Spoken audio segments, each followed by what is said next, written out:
بسم اللہ الرحمن الرحیم۔ السلام علیکم۔ تاریخ میں لکھا ہے کہ عبد المناف کے دو جڑواں بیٹے پیدا ہوئے۔ جناب عبد المناف نے ایک کا نام شمس رکھا جبکہ دوسرے کا نام ہاشم رکھا۔ ان دونوں بچوں کے کچھ اعضاء بھی آپس میں ملے ہوئے تھے جن کو بعد میں الگ کیا گیا۔ جب یہ آپس میں جڑے ہوئے دو بچوں کی اطلاع نجومیوں تک پہنچی تو انہوں نے پیش گوئی کی کہ ان دونوں کی اولادیں ہمیشہ ایک دوسرے سے اختلاف میں رہیں گی اور ایک دوسرے سے آگے نکلنے کی کوشش میں آپس میں جنگ کرتی رہیں گی۔ ہاشم سے حضرت عبد المطلب پیدا ہوئے۔ حضرت عبد المطلب سے حضرت عبداللہ، ابو طالب اور حضرت عباس پیدا ہوئے۔ حضرت عبداللہ نبی کریم صلی اللہ علیہ وآلہ وسلم کے والد گرامی تھے۔ حضرت ابو طالب سے شیر خدا حضرت علی رضی اللہ تعالیٰ عنہ پیدا ہوئے، یہی بنو ہاشم کہلائے۔ ہاشم کے دوسرے جڑواں بھائی شمس سے امیہ پیدا ہوئے اور امیہ کے دو بیٹے عرب اور ابو العاص تھے۔ عرب سے 3 بیٹے پیدا ہوئے جن میں ابو سفیان، معاویہ اور یزید تھے، جبکہ ابو العاص سے حکم اور عفان پیدا ہوئے اور پھر حکم سے مروان عبد المالک پیدا ہوئے۔ چنانچہ امیہ کی اولاد بنو امیہ کہلائی۔ جناب ہاشم اور امیہ کے درمیان پہلی چپکلش کعبہ کی تولیت پر ہوئی۔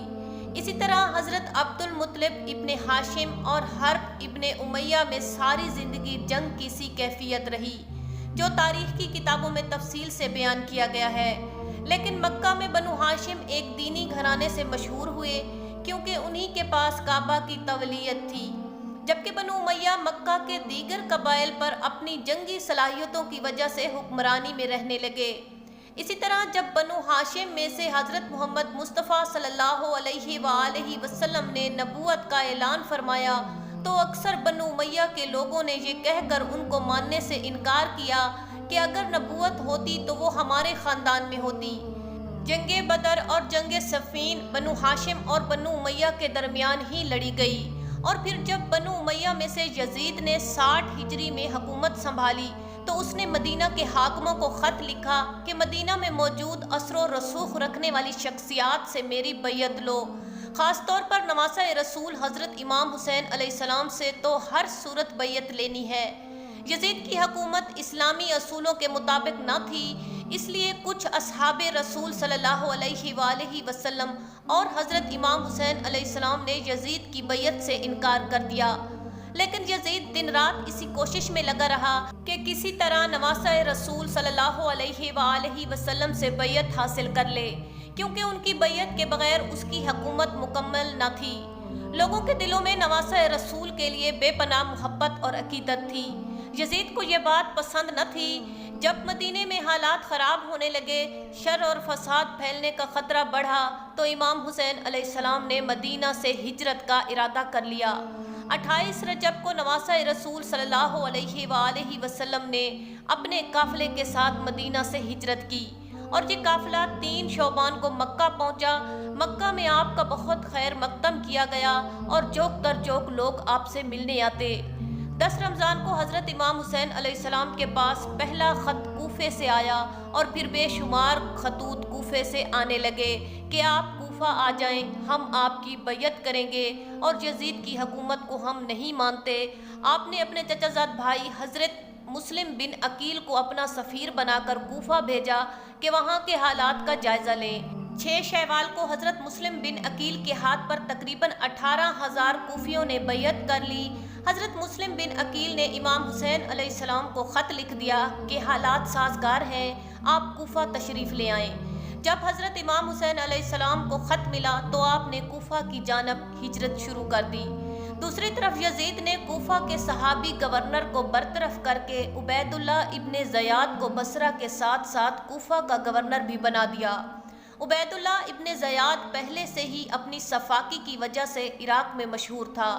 ابن زیاد نے لوگوں کو ڈرایا، دھمکایا اور قید میں ڈال دیا اور پھر اس نے حضرت مسلم بن عقیل کو بے دردی سے شہید کر دیا۔ عبید اللہ ابن زیاد کو جب نواسۂ رسول صلی اللہ علیہ وآلہ وسلم کی کوفہ کی جانب روانگی کا علم ہوا تو اس نے حسین بن تمیم کو 4,000 کا لشکر دے کر قادسیہ کی جانب روانہ کیا تاکہ ان علاقوں کی سخت نگرانی کی جا سکے اور ان علاقوں سے آمد و رفت کرنے والے ہر افراد کی نقل و حرکت سے آگاہی حاصل ہو سکے۔ حر بن یزید رہائی کا 1000 کا لشکر بھی حسین بن تمیم کے لشکر کا حصہ تھا، جو امام حسین علیہ السلام کے قافلے کا راستہ روکنے کے لیے بھجوایا گیا تھا۔ 61 ہجری 2 محرم کو حضرت امام حسین کے قافلے کو روک دیا گیا۔ جب امام حسین علیہ السلام کو پتہ چلا کہ جس زمین پر انہیں روکا گیا ہے اسے کربلا کہتے ہیں، تو آپ نے اپنے خیمے وہاں نصب کر دیے۔ کربلا میں فوج کا سپہ سالار عمر بن سعد تھا، جو کہ خون ریزی سے بچنا چاہتا تھا، لیکن کوفہ میں موجود گورنر عبید اللہ ابن زیاد کو شمر نے جنگ کے لیے اکسایا اور آخرکار 9 محرم کو شمر نے مزید 4000 سپاہی کربلا میں بھیجے اور ساتھ میں عمر بن سعد کے لیے دھمکی آمیز خط بھی بھیجا کہ یا تو نواسہ رسول سے بیعت لو یا پھر ان کے ساتھ جنگ کرو۔ بس 10 محرم الحرام کو نواسہ رسول صلی اللہ علیہ وآلہ وسلم اپنے تمام جان نثاروں کی لاشیں اٹھا کر نڈھال ہو چکے، لیکن شجاعت حیدری کی جھلک اب بھی چہرے پر چمک رہی تھی۔ شیر خدا کے شیر دل بیٹے نے اپنے تمام اصحاب اور اپنی آل و اولاد لوٹانے کے بعد خود کو گھوڑے پر سوار کیا۔ یزید کی فوج نے جب امام حسین علیہ السلام کو گھوڑے پر سوار آتے ہوئے اور اپنی تلوار کو فضا میں لہراتے ہوئے دیکھا تو ان میں ایک ہلچل سی مچ گئی۔ وہاں موجود ہر شخص یہ جانتا تھا کہ نبی صلی اللہ علیہ وآلہ وسلم نے فرمایا تھا، حسین مجھ سے ہے اور میں حسین سے ہوں، لیکن تمام لالچیوں کی آنکھوں پر لالچ اور خود غرضی نے پردہ ڈال رکھا تھا۔ ہر شخص یزید کے دربار میں اپنا اونچا مقام دیکھنا چاہتا تھا اور اس سے بے پناہ دولت حاصل کرنا چاہتا تھا، لیکن تاریخ نے ایسی بزدل فوج نہ دیکھی۔ سبھی ایک دوسرے کا منہ دیکھ رہے ہیں کہ شاہ سوار کربلا کا مقابلہ کون کرے۔ جیسے ہی امام حسین علیہ السلام میدان کی طرف بڑھتے ہیں تو شمر کہتا ہے، دور سے ہی تیر چلانا شروع کر دو۔ امام علی مقام نے شیر کی طرح حملہ کیا اور ہزاروں کی فوج کو فناہ کر دیا۔ خوف کے مارے فوجیوں کی گردنیں کٹ رہی تھیں، سینکڑوں یزیدی فوجی جہنم واصل ہوئے۔ امام حسین علیہ السلام پر تیروں کی برسات ہو رہی تھی اور جب وہ اپنے گھوڑے کی زین سے نیچے آئے تو نہ زمین پر تھے نہ زین پر، بس تیروں کے مسلح پر تھے۔ اور پھر ایک غیب سے آواز آئی، اے حسین، تیرا اللہ تجھ سے راضی ہوا، اور امام علی مقام اللہ تعالیٰ کا سجدہ شکر بجا لایا۔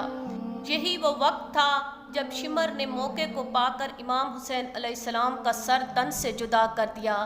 پھر ملعون ابن زیاد کے حکم پر تمام سر نیزے پر چڑھا دیے گئے اور جسم اطہر کو گھوڑوں کی ٹاپوں تلے پامال کیا گیا۔ ثانیہ کربلا کے بعد عمر بن سعد نے اپنے لشکر میں سے قتل ہونے والوں کو 11 محرم کو دفن کیا۔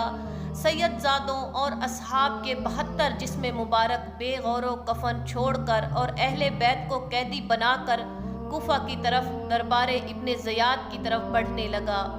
نواسہ رسول صلی اللہ علیہ وآلہ وسلم کے سر مبارک کو ابن زیاد کے دربار میں پیش کیا گیا۔ عبید اللہ ابن زیاد نواسہ رسول کے ہونٹوں پر چھڑی مارتا ہے، اہل بیت خون کے آنسو بہا رہے ہوتے ہیں۔ اس کے بعد عبید اللہ ابن زیاد نے کربلا کے قافلے کو شہداء کے سروں کے ساتھ شمر کی قیادت میں یزید کے محل کی طرف شام روانہ کر دیا۔ تاریخ گواہ ہے کہ شام میں جب قافلہ پہنچا تو وہاں جشن کا سماں تھا۔ ایک سونے کے تشت میں حضرت امام حسین علیہ السلام کے سر مبارک کو یزید کے سامنے پیش کیا گیا۔ یزید نے جب نواسہ رسول صلی اللہ علیہ وآلہ وسلم کے سر مبارک کی توہین کی تو وہاں موجود حاضرین نے اعتراض کیا، جس میں قابل ذکر یحییٰ بن حکم اور صحابی رسول حضرت ابو برزہ اسلمی تھے، جن کو یزید نے اپنے محل سے نکال دیا۔ اس کے بعد دختر سیدہ کائنات حضرت زینب علیہ السلام نے ایک تاریخ ساز خطبہ یزید کے دربار میں دیا، جس سے وہاں موجود لوگوں کے دل لرز اٹھے۔ محل میں موجود لوگ رونے لگے اور اپنا سر پیٹنے لگے۔ یزید نے سپاہیوں کو حکم دیا کہ سب کو قید کر دیا جائے۔ اس کے بعد لوگوں کے دلوں میں یزید کے خلاف عداوت پیدا ہو گئی اور وہ اس سے نفرت کرنے لگے اور اہل بیت کے غم میں رونے لگے۔ یزید اس صورتحال کو دیکھتے ہوئے اہل بیت کے قیدیوں کو رہا کر دیتا ہے اور انہیں مدینے کی طرف بھیج دیتا ہے۔ مدینہ کے لوگوں کو واقعہ کربلا کی خبر مل چکی تھی۔ جیسے ہی قافلہ مدینے پہنچا تو وہاں قیامت برپا ہو گئی۔ حضرت امام زین العابدین کی نظر جب روضہ رسول صلی اللہ علیہ وآلہ وسلم پر پڑی تو آپ بس اتنا کہہ سکے، یا رسول صلی اللہ علیہ وآلہ وسلم اپنے نواسے کا سلام قبول فرمائیں۔ بس اس کے بعد مدینہ میں ایک نہ تھمنے والا آنسوؤں کا سیلاب آ گیا۔ سلام ہو رسول صلی اللہ علیہ وآلہ وسلم کے خاندان پر، جنہوں نے اسلام کی خاطر اپنی جانوں کے نذرانے پیش کیے۔ ناظرین، مزید اس طرح کی ویڈیوز کو جاننے کے لیے ہمارے چینل کو سبسکرائب کریں، ویڈیو کو لائک کریں اور شیئر کریں۔ شکریہ۔